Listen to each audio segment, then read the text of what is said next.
Maharashtra today 24 news, सत्य परिस्थितीचा सविस्तर आढावा।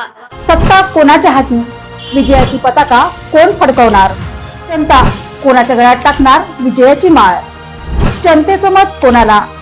संपूर्ण महाराष्ट्रातील महानगरपालिकेतील संपूर्ण आढावा आपणासमोर पहा फक्त महाराष्ट्र टुडे मराठीवर।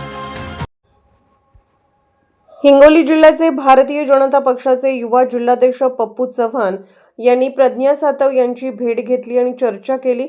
डॉक्टर प्रज्ञा सातव यांनी आज आपल्या विधान परिषदेतील सदस्यत्वाचा राजीनामा सादर केला आहे। त्यांनी आपला राजीनामा विधान परिषदेच्या विधिमंडळ सचिवांकडे औपचारिकरित्या सुपूर्द केला। डॉक्टर सातव यांचा विधान परिषदेतील कार्यकाळ 2030 पर्यंत असतानाही त्यांनी मुदतपूर्व राजीनामा दिला आहे।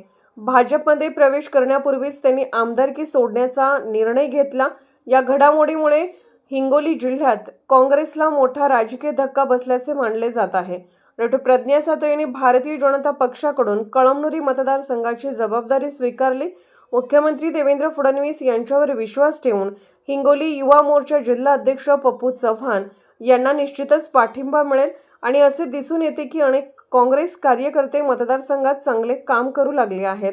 आमच्या प्रतिनिधींशी बोलताना डॉक्टर प्रज्ञा सातव यांनी आपल्या प्रतिक्रिया व्यक्त केल्या की कळमनुरी वासियांनी याकडे लक्ष वेधले आहे आणि आता खांद्याला खांदा लावून लढण्याची वेळ आली आहे। येणाऱ्या काळात कळमनुरी विधानसभा मतदारसंघात भारतीय जनता पक्षाची लाट दिसून येईल।